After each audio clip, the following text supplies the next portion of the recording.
안녕하세요.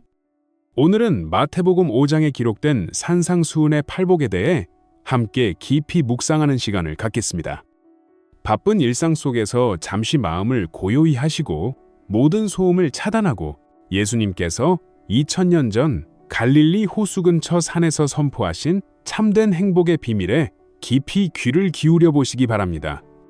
오늘 우리가 살펴볼 팔복은 단순한 도덕적 교훈이 아닙니다. 이는 하나님 나라 백성의 삶의 원리이며 세상이 추구하는 행복과는 완전히 다른 차원의 참된 복됨에 대한 선언입니다. 8가지 복에 대해 차근차근 살펴보며 각각의 깊은 의미와 오늘 우리 삶에 주는 구체적인 교훈, 그리고 실제 적용 방법까지 상세히 나누겠습니다. 이 시간이 여러분의 영적 성장과 일상의 변화에 소중한 밑거름이 되기를 기도합니다. 마태복음 5장 1절부터 2절을 함께 읽어보겠습니다. 예수께서 무리를 보시고 산에 올라가 앉으시니 제자들이 나아온지라. 입을 열어 가르쳐 이르시되, 예수님께서는 갈릴리에서 사역을 시작하신 후 병든 자를 고치시고 귀신을 쫓아내시며 복음을 전파하셨습니다. 마태복음 4장 24절을 보면 그의 소문이 온 시리아에 퍼졌고 많은 사람들이 예수님을 따랐다고 기록되어 있습니다.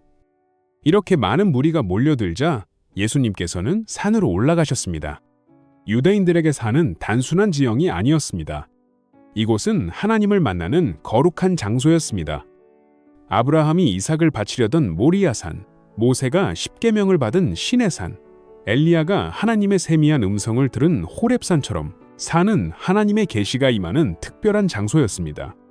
예수님도 이런 전통을 따라 산에서 새로운 율법, 즉 하나님 나라의 헌법을 선포하셨습니다. 모세가 시내산에서 구약의 율법을 받았다면 예수님은 갈릴리의 산에서 신약의 새로운 교훈을 주셨습니다. 당시 유대인들이 생각하는 복은 무엇이었을까요?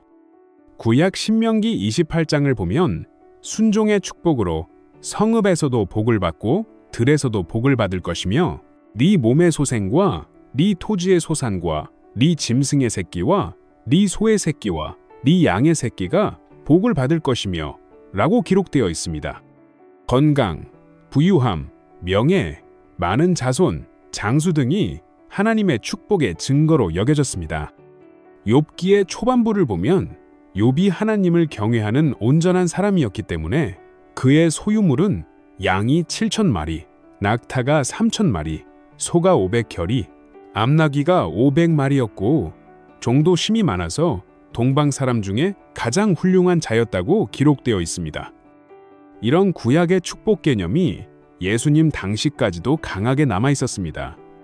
부자는 하나님의 축복을 받은 사람이고 가난한 사람은 죄 때문에 저주받은 사람으로 여겨졌습니다. 병든 사람 역시 본인이나 조상의 죄 때문이라고 생각했습니다. 그런데 예수님이 선포하신 팔복은 이런 전통적 복 개념을 완전히 뒤집어 놓았습니다. 가난한 자, 슬퍼하는 자, 온유한 자가 복되다고 하셨습니다. 이는 당시 사람들에게 충격적인 선언이었습니다. 마태복음 5장 3절부터 12절까지가 바로 우리가 흔히 팔복이라고 부르는 말씀입니다. 헬라어 원문을 보면 각각의 복은 마카리오스라는 단어로 시작됩니다. 이는 단순한 행복을 넘어서 하나님께서 인정하시는 진정한 축복 상태를 의미합니다. 8개의 복은 완전한 구조를 가지고 있습니다. 첫 번째와 8번째 복은 모두 천국이 그들의 것이라는 같은 약속으로 끝나며 전체 팔복을 포괄하는 틀을 형성합니다. 첫 번째, 복심령이 가난한 자, 마태복음 5장 3절을 읽어보겠습니다. 심령이 가난한 자는 복이 있나니 천국이 그들의 것임이라. 심령이 가난하다는 표현에서 가난하다고 번역된 헬라어 프토코스는 매우 강한 의미를 담고 있습니다. 이는 단순히 적게 가진 페네스와는 다릅니다. 프토코스는 완전히 빈곤한 상태, 구걸해야만 살 수 있는 절대적 빈곤을 의미합니다. 심령으로 번역된 푸뉴마는 사람의 영적 차원, 가장 깊은 내면을 가리킵니다. 따라서 심령이 가난하다는 것은 영적으로 완전히 비어 있어서 오직 하나님의 은혜만을 의지할 수밖에 없는 상태를 말합니다. 이사야서 66장 2절에서 하나님께서는 오직 마음이 가난하고 심령에 통회하며 내 말을 듣고 떠는 자 그 사람을 내가 돌보리라고 말씀하셨습니다. 또한 시편 34편 18절에서는 여호와는 마음이 상한 자를 가까이 하시고 충심으로 통회하는 자를 구원하시는도다 라고 기록되어 있습니다.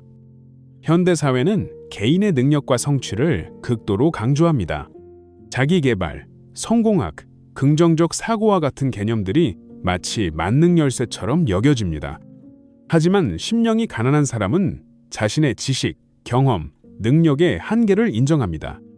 직장에서 중요한 프로젝트를 맡았을 때 자신의 능력만 믿고 밀어붙이는 것이 아니라 하나님의 지혜를 구하며 진행합니다. 시험을 앞둔 학생이라면 열심히 공부하되 결과는 하나님께 맡기는 마음을 갖습니다. SNS 시대에 우리는 끊임없이 타인과 비교당하고 스스로도 비교하며 살아갑니다. 다른 사람의 화려한 일상을 보며 상대적 박탈감을 느끼거나 반대로 자신의 성취를 과시하려는 마음이 생깁니다. 심령이 가난한 사람은 이런 비교의 굴레에서 벗어납니다.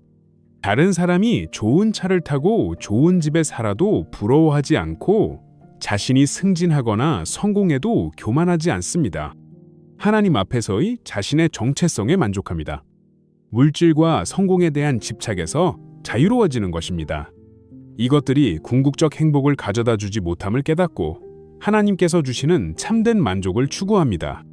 돈을 벌기 위해 가족을 소홀히 하거나 성공을 위해 양심을 타협하지 않습니다. 예수님은 이런 사람들에게 천국이 그들의 것이라고 약속하셨습니다. 천국은 단순히 죽은 후에 가는 곳이 아닙니다. 이는 하나님의 통치가 임하는 곳, 하나님의 뜻이 이루어지는 곳을 의미합니다. 심령이 가난한 사람은 지금 여기서 하나님의 통치를 경험합니다. 세상의 가치관에 흔들리지 않는 평안, 물질에 종속되지 않는 자유, 비교에서 오는 스트레스가 없는 만족을 누립니다. 두 번째, 복에 통하는 자, 마태복음 5장 4절입니다. 애통하는 자는 복이 있나니 그들이 위로를 받을 것임이라. 여기서 애통으로 번역된 헬라어 펜테오는 죽음을 당했을 때 느끼는 가장 깊은 슬픔을 의미합니다. 이는 표면적인 감정이 아니라 영혼 깊은 곳에서 우러나오는 애달픔입니다. 성경에서 말하는 애통은 두 가지 차원을 포함합니다. 개인적 차원으로는 죄에 대한 깊은 회개입니다. 시편 51편에서 다윗은 밧세바와의 간음죄를 범한 후 하나님이여 주의 인자를 따라 내게 은혜를 베푸시며 주의 많은 긍휼을 따라 내 죄악을 지워주소서라고 부르짖었습니다. 9절에서는 내 죄에서 주의 얼굴을 돌이키시고 내 모든 죄악을 지워주소서라고 간구했습니다. 이런 애통은 단순히 죄의 결과나 벌이 무서워서가 아닙니다. 하나님의 거룩하심을 깨달았을 때, 자신의 죄된 본성을 발견했을 때 느끼는 진정한 회개입니다.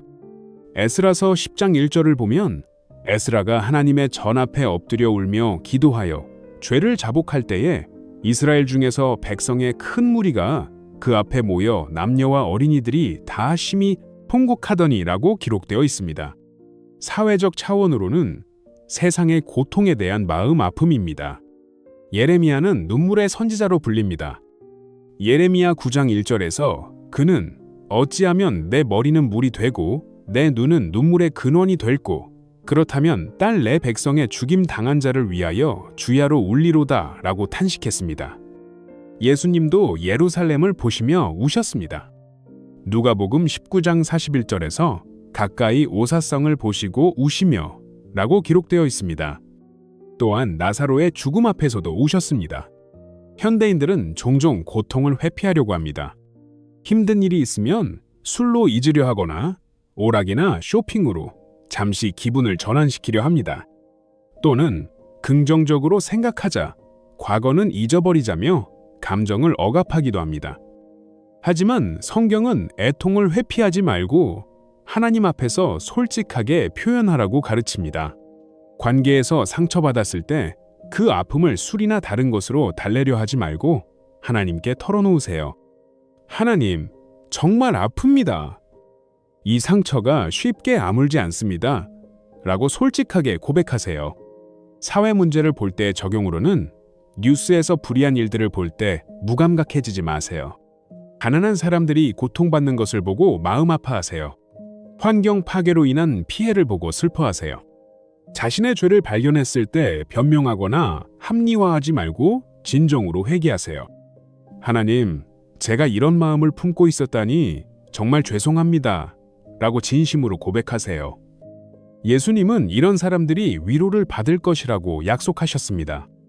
이사야 61장 1절부터 3절을 보면 주 여호와의 영이 내게 임하셨으니 이는 여호와께서 내게 기름을 부으사 가난한 자에게 아름다운 소식을 전하게 하려 하심이라. 나를 보내사 마음이 상한 자를 고치며 포로된 자에게 자유를, 갇힌 자에게 노임을 전파하며 모든 슬픈 자를 위로하되 라고 기록되어 있습니다.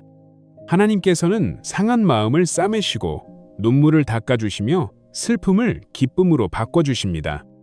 계시록 21장 4절처럼 모든 눈물을 그 눈에서 닦아주시니 다시는 사망이 없고 애통하는 것이나 곡하는 것이나 아픈 것이 다시 있지 아니하리니 라는 궁극적 위로도 약속하셨습니다. 세 번째, 복 온유한 자, 마태복음 5장 5절입니다.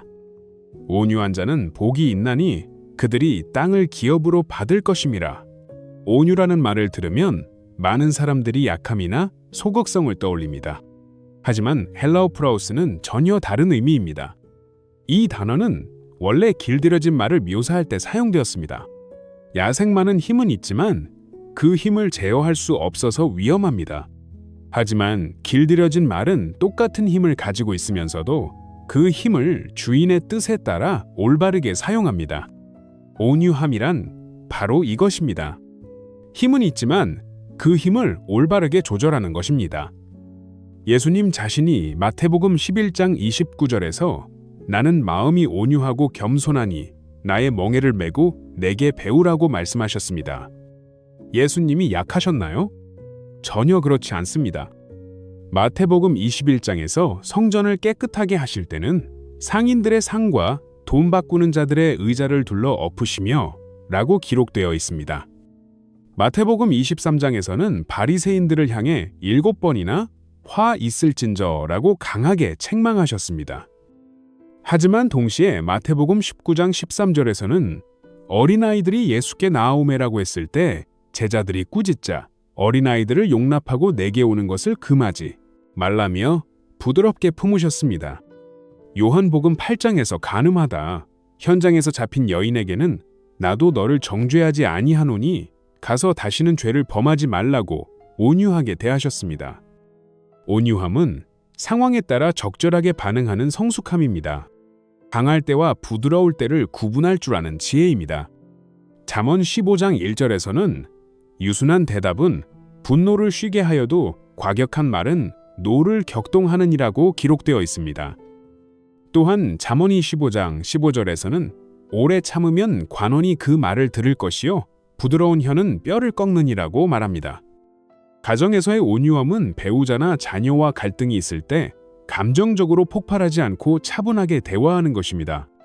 아이가 실수했을 때 소리를 지르며 꾸짖는 것이 아니라 아이의 마음을 이해하면서도 분명히 가르치는 것입니다. 직장에서의 온유함은 부당한 대우를 받아도 품위를 잃지 않고 지혜롭게 대처하는 것입니다. 동료가 실수했을 때 공개적으로 비난하지 않고 개인적으로 조언해 주는 것입니다. 승진에서 밀려나더라도 원망하지 않고 묵묵히 자신의 일에 최선을 다하는 것입니다. 온라인에서의 온유함은 악플이나 비난 댓글에 감정적으로 맞대응하지 않는 것입니다. 자신과 다른 의견을 가진 사람을 인격적으로 공격하지 않고 논리적으로 대화하는 것입니다. 사회적 갈등에서의 온유함은 정치적 견해가 다른 사람과도 원수가 되지 않고 서로를 존중하며 대화할 수 있는 것입니다. 예수님은 온유한 자들이 땅을 기업으로 받을 것이라고 하셨습니다. 이는 시편 37편 11절의 인용입니다. 오직 온유한 자는 땅을 차지하며 풍부한 화평으로 즐기리로다. 여기서 땅은 단순히 부동산을 의미하지 않습니다. 이는 하나님께서 약속하신 축복의 땅, 평안과 기쁨이 넘치는 삶의 터전을 의미합니다. 온유한 사람은 다툼과 갈등에 시달리지 않고 평화로운 관계 속에서 안정된 삶을 누립니다. 네 번째, 보기에 줄이고 목마른 자. 마태복음 5장 6절을 읽어보겠습니다. 의에 줄이고 목마른 자는 복이 있나니 그들이 배부를 것임이라. 줄이고 목마르다는 것은 생존을 위해 절실히 필요한 상태를 말합니다. 물 없이는 3일에서 4일도 살 수 없고 음식 없이는 몇 주를 버틸 수 없습니다. 예수님은 의를 그처럼 간절히 갈망하라고 말씀하셨습니다. 이는 가끔 의로운 일을 하고 싶어하는 정도가 아닙니다. 마치 사막에서 길을 잃은 사람이 물을 찾듯이 굶주린 사람이 음식을 간절히 원하듯이 의를 추구하는 것이 삶의 최우선 순위가 되어야 한다는 뜻입니다. 여기서 의는 두 가지 의미를 포함합니다. 개인적인은 하나님과의 올바른 관계입니다. 로마서 1장 17절에서 복음에는 하나님의 의가 나타나서 믿음으로 믿음에 이르게 하나니라고 했듯이 하나님께서 주시는 의를 간절히 갈망하는 것입니다. 이는 자신의 노력으로 얻는 의가 아닙니다. 바울이 빌립보서 3장 9절에서 그 안에서 발견되기를 원하노니 내가 가진 의는 율법에서 난 것이 아니요 오직 그리스도를 믿음으로 말미암은 것이니 곧 믿음으로 하나님께로부터 난 의라고 고백한 것과 같습니다. 동시에 이는 거룩한 삶을 향한 갈망도 포함합니다. 고린도후서 7장 1절에 그런즉 사랑하는 자들아 이 약속을 가진 우리는 하나님을 두려워하는 가운데서 거룩함을 온전히 이루어 몸과 영의 온갖 더러운 것에서 자신을 깨끗하게 하자는 말씀처럼 더욱 하나님을 닮아가기를 갈망하는 것입니다. 사회적인은 정의로운 세상을 향한 열망입니다. 아모스 5장 24절에서 오직 정의를 물같이 공의를 마르지 않는 강같이 흘릴지어다 라고 선포했듯이 사회의 불의와 부정부패에 맞서 정의로운 세상을 만들기 위해 노력하는 것입니다.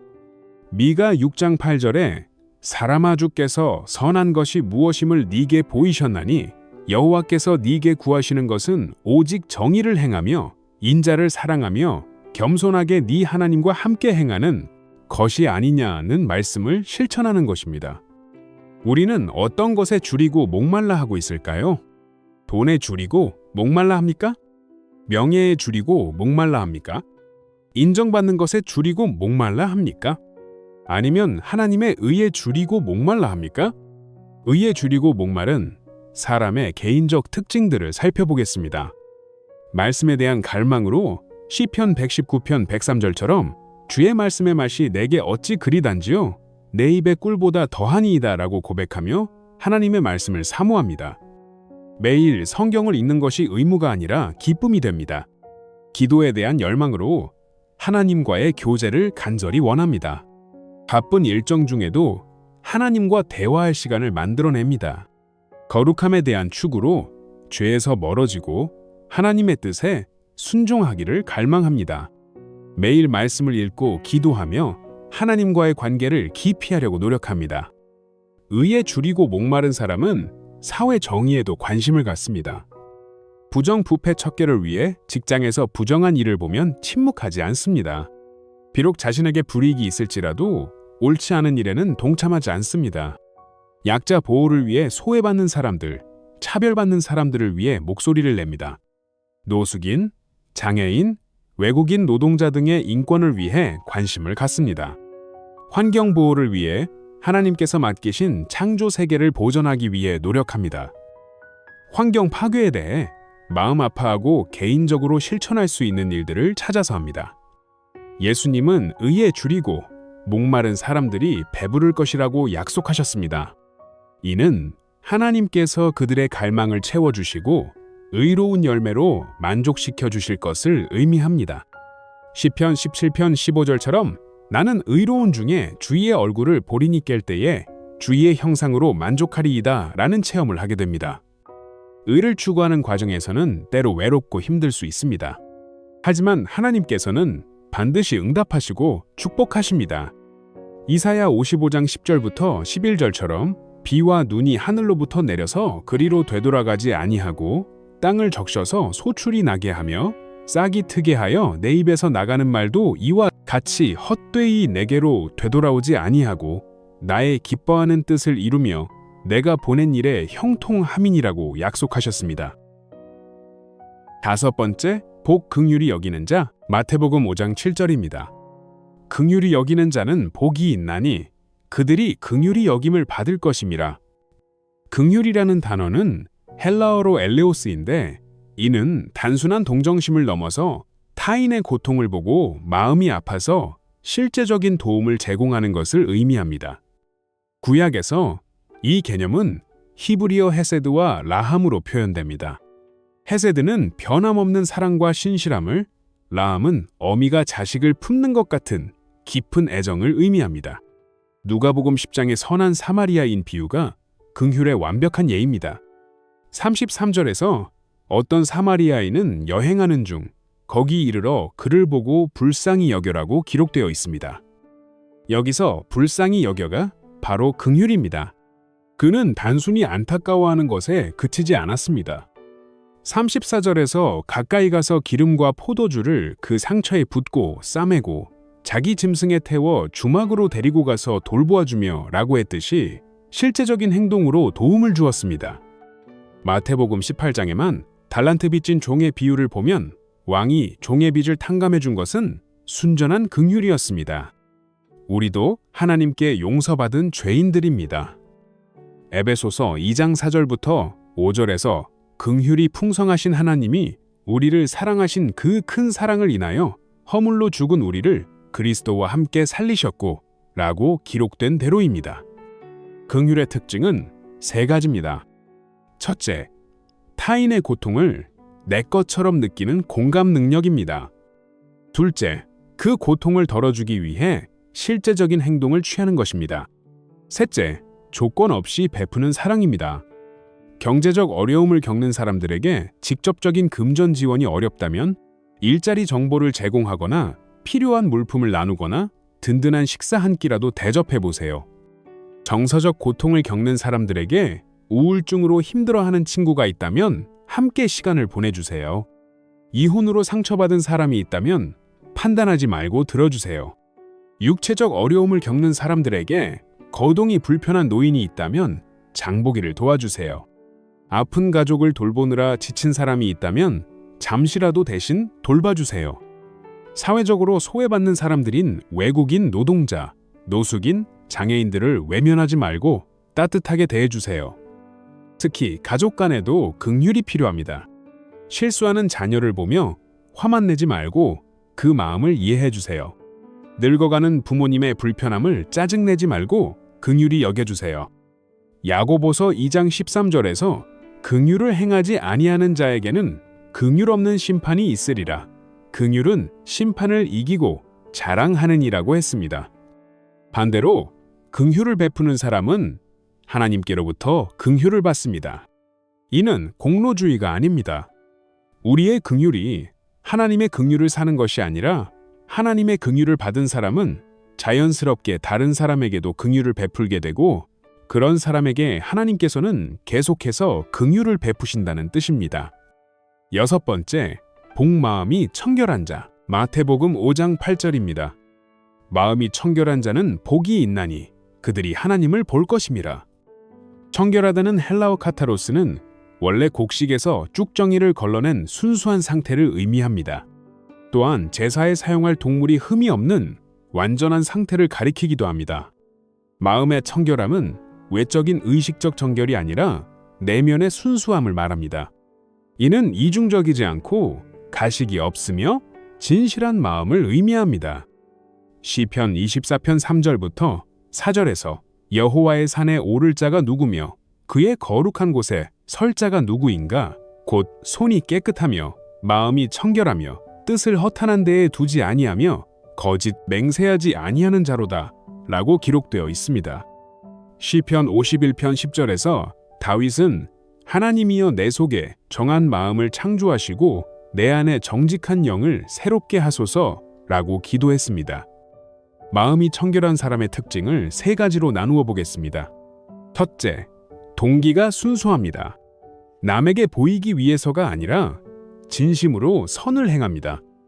마태복음 6장에서 예수님이 경고하신 것처럼 사람에게 보이려고 하는 것이 아니라 은밀한 중에 계신 하나님을 의식하며 살아갑니다. 둘째, 생각이 깨끗합니다. 빌립보서 4장 8절처럼 무엇에든지 참되며 무엇에든지 경건하며 무엇에든지 오르며 무엇에든지 정결하며 무엇에든지 사랑받을 만하며 무엇에든지 칭찬받을 만하며 무슨 덕이 있든지 무슨 칭찬이 있든지 이것들을 생각하는 사람입니다. 셋째, 말과 행동이 일치합니다. 겉과 속이 다르지 않고 일관된 모습을 보입니다. 야고보서 1장 8절에 두 마음을 품어 모든 일에 정함이 없는 자와는 정반대입니다. 미디어 환경에서의 청결함으로 폭력적이거나 음란한 콘텐츠는 마음을 더럽힙니다. 대신 순수하고 아름다운 것들을 추구해야 합니다. 에베소서 5장 3절처럼 음행과 온갖 더러운 것과 탐욕은 너희 중에서 그 이름조차도 부르지 말라는 말씀을 기억해야 합니다.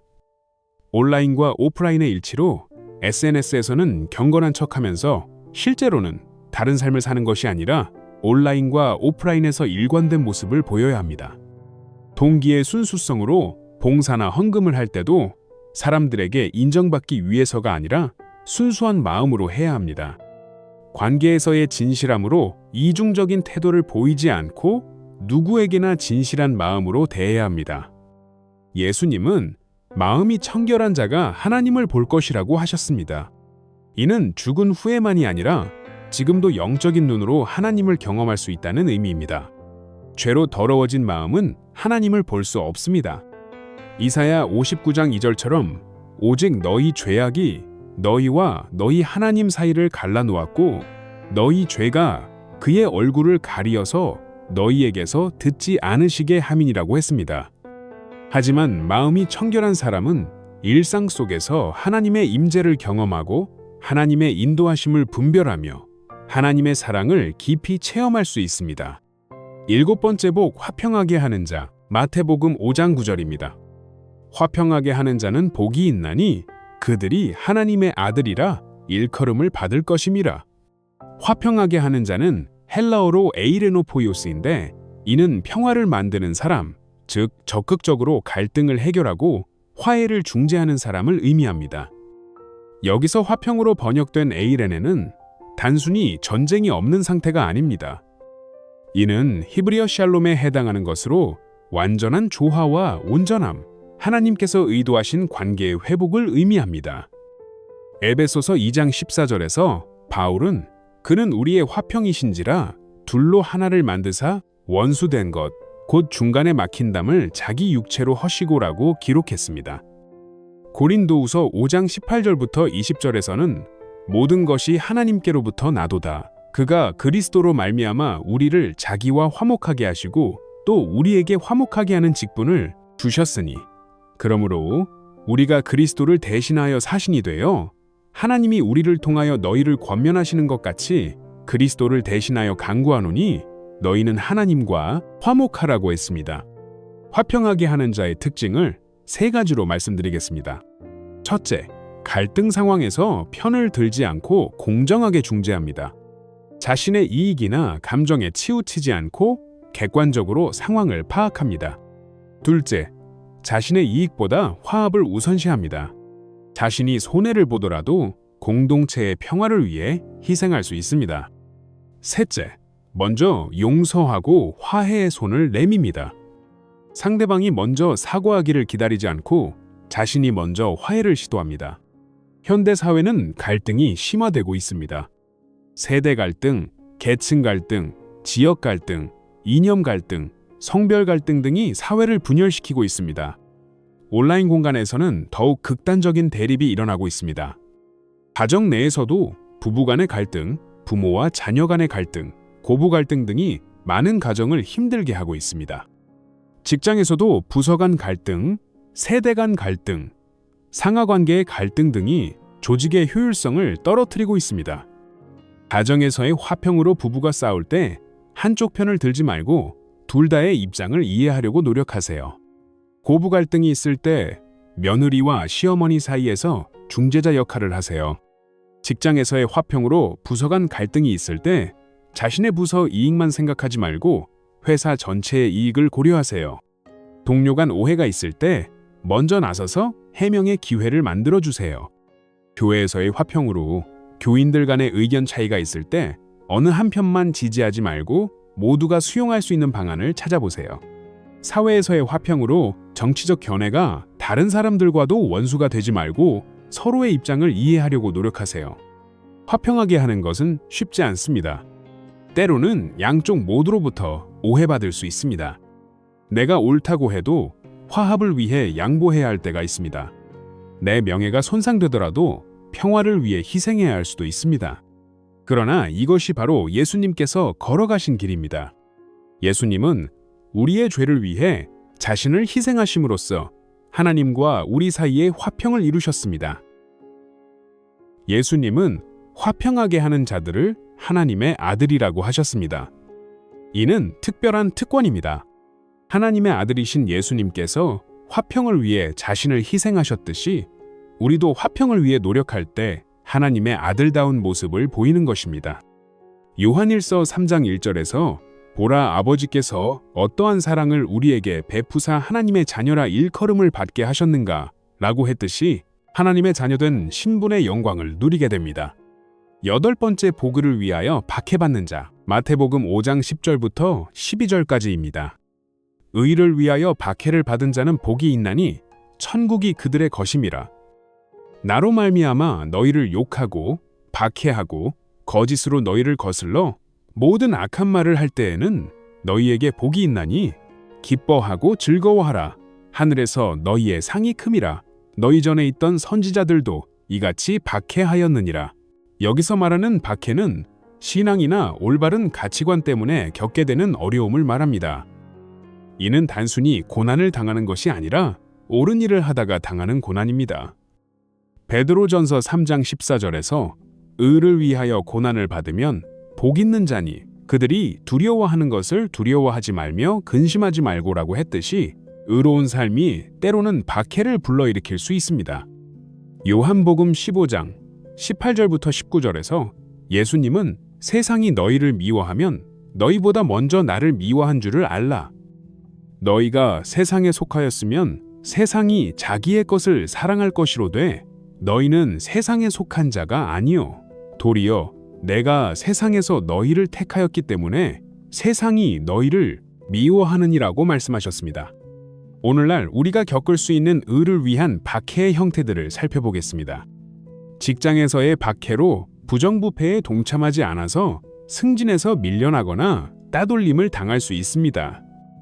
정직하게 일하는 사람이 오히려 융통성이 없다는 평가를 받을 수 있습니다. 주일 예배를 위해 특정 업무를 거절할 때 불이익을 당할 수 있습니다.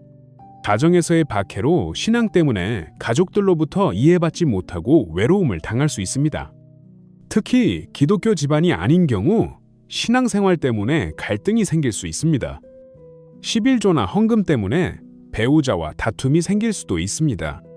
사회에서의 박해로 기독교 가치관 때문에 꼰대, 구식이라는 비난을 받을 수 있습니다. 동성애나 낙태 등의 이슈에서 성경적 입장을 표명할 때 차별주의자라는 공격을 받을 수 있습니다. 경제적 박해로 정의로운 일을 하다가 사회적 비난이나 경제적 손해를 당할 수 있습니다. 양심에 따라 특정 사업을 거부할 때 경제적 손실을 감수해야 할 수도 있습니다. 박해에 대한 올바른 반응을 3가지로 말씀드리겠습니다. 첫째, 이것이 하나님께서 허락하신 연단임을 믿어야 합니다. 베드로전서 4장 12절부터 13절에서 사랑하는 자들아 너희를 연단하려는 불시험을 이상한 일 당하는 것 같이 이상히 여기지 말고 오히려 너희가 그리스도의 고난에 참여하는 것으로 즐거워하라고 했습니다. 둘째, 원수까지도 사랑하라고 하신 예수님의 말씀을 기억해야 합니다. 마태복음 5장 44절에서 나는 너희에게 이르노니 너희 원수를 사랑하며 너희를 박해하는 자를 위하여 기도하라고 하셨습니다. 셋째, 하늘에서 상이 크다는 약속을 붙잡아야 합니다. 로마서 8장 18절에서 생각하건대 현재의 고난은 장차 우리에게 나타날 영광과 비교할 수 없도다 라고 했습니다. 예수님은 이런 때 기뻐하고 즐거워하라고 하셨습니다. 이는 고난 자체를 즐거워하라는 것이 아닙니다. 야고보서 1장 2절부터 3절에서 내 형제들아 너희가 여러 가지 시험을 당하거든 온전히 기쁘게 여기라. 이는 너희 믿음의 시련이 인내를 만들어내는 줄 너희가 알미라고 했듯이 그 고난을 통해 이루어질 하나님의 선한 뜻을 바라보며 기뻐하라는 것입니다. 사도들도 사도행전 5장 41절에서 사도들은 그 이름을 위하여 능욕받는 일에 합당한 자로 여기심을 기뻐하며 공의 앞을 떠나니라 고 기록된 대로 박해받는 것을 영광으로 여겼습니다. 예수님은 우리보다 먼저 선지자들도 이같이 박해받았다고 말씀하셨습니다. 엘리야는 이세벨에게 쫓겨 도망다녔고 예레미야는 감옥에 갇혔으며 이사야는 톱으로 켜서 죽임을 당했다고 전해집니다. 세례 요한도 헤롯에게 목이 베어졌습니다. 히브리서 11장 36절부터 38절에서 또 어떤 이들은 희롱과 채찍질뿐 아니라 결박과 옥에 갇히는 시험도 받았으며 돌로 치는 것과 톱으로 켜는 것과 시험과 칼로 죽임을 당하는 것을 받았으며 이런 사람은 세상이 감당하지 못하느니라고 기록되어 있습니다. 우리도 그들과 같은 영광스러운 대열에 참여하는 것입니다. 이것이 바로 예수님께서 우리에게 기뻐하고 즐거워하라고 하신 이유입니다. 팔복을 전체적으로 보면 하나의 완전한 그림을 그리고 있습니다. 이는 단순히 8개의 개별적인 교훈이 아니라 하나님 나라 백성의 완전한 초상화입니다. 첫 번째부터 네 번째까지의 복은 주로 하나님과의 관계에 관한 것입니다. 심령이 가난하여 하나님을 의지하고 죄를 애통해하며 하나님께 회개하고 온유한 마음으로 하나님의 뜻에 순종하며 의를 갈망하여 하나님의 성품을 추구하는 것입니다. 이는 마태복음 22장 37절에 내 마음을 다하고 목숨을 다하고 뜻을 다하여 주 너의 하나님을 사랑하라는 첫째 계명과 정확히 일치합니다. 5번째부터 8번째까지의 복은 주로 사람과의 관계에 관한 것입니다. 긍휼히 여기고 마음이 청결하며 화평하게 하고 의를 위해 고난을 감수하는 것입니다. 이는 마태복음 22장 39절에 둘째도 그와 같은 이 내 이웃을 내 자신과 같이 사랑하라는 둘째 계명과 일치합니다. 팔복의 순서도 매우 의미가 깊습니다. 심령의 가난에서 시작해서 의를 위한 박해로 끝나는 것은 신앙의 여정을 보여줍니다. 처음에는 자신의 영적 빈곤을 깨닫고 하나님께 나아오지만 점점 성숙해가면서 세상과 구별되는 삶을 살게 되고 결국 의를 위해 고난받는 데까지 이르게 됩니다. 팔복의 가장 큰 특징은 역설입니다. 세상의 가치관과 정반대입니다. 세상은 부유한 자가 복되다고 하지만 예수님은 심령이 가난한 자가 복되다고 하셨습니다. 세상은 웃는 자가 복되다고 하지만 예수님은 애통하는 자가 복되다고 하셨습니다. 세상은 강한 자가 복되다고 하지만 예수님은 온유한 자가 복되다고 하셨습니다. 세상은 성공한 자가 복되다고 하지만 예수님은 박해받는 자가 복되다고 하셨습니다. 팔복은 예수님 자신의 자화상이기도 합니다. 예수님께서 이 모든 복을 완전히 체현하셨습니다. 예수님은 심령이 가난하셨습니다. 빌립보서 2장 6절부터 7절에서 말하는 대로입니다. 예수님은 죄인들을 위해 애통하셨습니다. 누가복음 19장 41절에서 보는 바와 같습니다. 예수님은 온유하셨습니다. 마태복음 11장 29절에서 스스로 말씀하신 바와 같습니다. 예수님은 의에 줄이고 목마르셨습니다. 요한복음 4장 34절에서 나타난 바와 같습니다. 예수님은 긍휼이 많으셨습니다. 마태복음 9장 36절에서 보는 바와 같습니다. 예수님은 마음이 청결하셨습니다. 히브리서 4장 15절에서 기록한 바와 같습니다. 예수님은 화평하게 하셨습니다. 에베소서 2장 14절에서 말하는 바와 같습니다. 예수님은 의를 위해 박해받으셨습니다. 베드로전서 2장 21절부터 23절에서 나타난 바와 같습니다. 따라서 팔복을 실천한다는 것은 예수님을 닮아가는 것입니다. 제오부 팔복의 실천적 적용과 현대적 의미, 팔복은 이론이 아니라 실천해야 할 삶의 원리입니다. 그렇다면 우리는 어떻게 이를 일상 속에서 실천할 수 있을까요? 매일 아침 팔복 중 하나를 선택해서 그날 하루 그 말씀대로 살아보는 것을 시도해 보세요. 월요일에는 심령이 가난한 자를 묵상하며 그날 하루 교만하지 않고 겸손한 마음으로 살아보세요. 화요일에는 애통하는 자를 묵상하며 자신의 죄나 다른 사람의 아픔에 민감하게 반응해 보세요. 이런 식으로 매일 하나씩 실천해 나가면서 팔복을 내재화할 수 있습니다. 가정에서는 배우자에게는 온유함으로, 자녀에게는 긍휼함으로, 부모님께는 효도하는 마음으로 대하세요.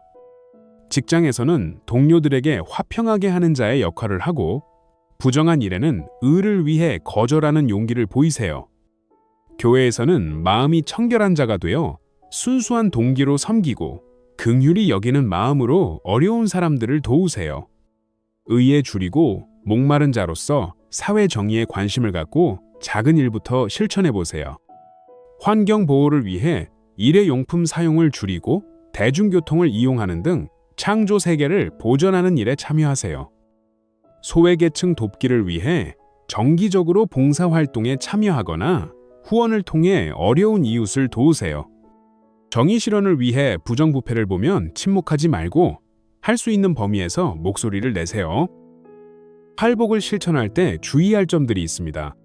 8가지 복을 모두 완벽하게 실천하려고 부담 갖지 마세요. 성령님의 도우심을 구하며 하나씩 천천히 실천해 나가면 됩니다. 로마서 7장에서 바울도 내가 원하는 바 선은 하지 아니하고 도리어 원하지 아니하는 바 악을 행하는도다 라고 고백했듯이 완전하지 못한 자신을 받아들이면서도 계속 성장해 나가세요. 팔복을 지켜야 할 율법으로 여기지 마세요.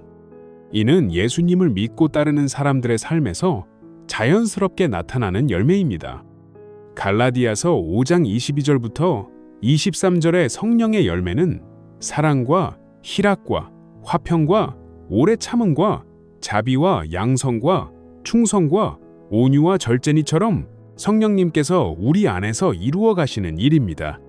팔복은 개인의 영성과 사회적 책임을 모두 포함합니다. 개인의 경건에만 머물지 말고 사회의 문제에도 관심을 가져야 하며 반대로 사회 활동에만 치중하고 개인의 영적 성장을 소홀히 해서도 안 됩니다. 21세기를 살아가는 우리에게 팔복은 어떤 의미가 있을까요? 심령이 가난한 자의 복은 물질 만능주의에 빠진 현대사회에 대한 강력한 도전입니다. 진정한 행복은 소유가 아니라 존재에서 나온다는 것을 보여줍니다. 긍휼히 여기는 자, 화평하게 하는 자의 복은 극단적 개인주의에 대한 대안을 제시합니다. 나만의 행복이 아니라 공동체의 평안을 추구하는 삶의 가치를 보여줍니다. 의를 위해 박해받는 자의 복은 성과주의, 성공주의에 대한 대안입니다. 세상적 성공보다 가치 있는 것이 있음을 보여줍니다. 오늘 우리는 산상수훈의 팔복을 통해 참된 행복의 비밀을 깊이 살펴보았습니다. 세상이 말하는 행복과 예수님이 말씀하시는 복은 정반대입니다. 세상은 가진 것, 이룬 것, 인정받는 것에서 행복을 찾지만 예수님은 비움, 애통, 온유함에서 시작되는 전혀 다른 차원의 복을 선포하셨습니다. 하지만 이 길이야말로 영원한 기쁨과 평안을 주는 참된 행복의 길입니다. 2000년 동안 수많은 성도들이 이 길을 걸으며 세상이 줄 수 없는 참된 만족을 경험했습니다. 팔복은 예수님을 믿는 우리가 추구해야 할 삶의 모습이며 동시에 예수님께서 우리 안에서 이루어 가시는 성품의 열매입니다. 우리 자신의 노력만으로는 이런 삶을 살 수 없습니다. 성령님의 도우심이 절대적으로 필요합니다. 이 8가지 복을 단번에 모두 실천하려고 부담 갖지 마세요. 하나씩 천천히 성령님의 인도하심을 따라 실천해 나가시기 바랍니다. 매일 아침 이 말씀 중 하나를 선택해서 그날 하루 그 말씀대로 살아보세요. 실패하더라도 다시 시작하세요. 완벽하지 못해도 계속 도전하세요. 그렇게 하루하루 실천해 나갈 때 여러분의 삶에 하나님 나라의 참된 행복이 임할 것입니다. 또한 팔복은 개인의 영성에만 머물지 않습니다. 이는 우리가 살아가는 가정과 직장과 사회에서 구현되어야 할 하나님 나라의 가치관입니다. 의에 줄이고 목마른 자로서 사회 정의에 관심을 갖고 긍휼히 여기는 자로서 소외된 이웃을 돌보며 화평하게 하는 자로서 갈등을 해결하는 일에 참여하시기 바랍니다. 마지막으로 팔복의 모든 약속은 예수 그리스도 안에서 예가 되었습니다. 천국이 우리 것이고 위로를 받고 땅을 기업으로 받고 배부르게 되고 긍휼히 여김을 받고 하나님을 보고 하나님의 아들이라 일컬음을 받는 모든 축복이 예수님 안에서 우리의 것이 되었습니다. 이 놀라운 은혜를 기억하며 감사하는 마음으로 팔복의 삶을 살아가시기 바랍니다. 그럴 때 여러분의 삶은 세상의 소금과 빛이 되어 하나님께 영광을 돌리고 많은 사람들에게 복음의 향기를 전하게 될 것입니다. 오늘 이 말씀이 여러분의 마음에 깊이 새겨지고 일상의 모든 순간에서 이 말씀을 기억하며 실천해 나가시기를 간절히 기도합니다. 하나님의 크신 은혜와 평강이 이 말씀을 들으시는 모든 분들과 함께 하시기를 축원합니다. 감사합니다.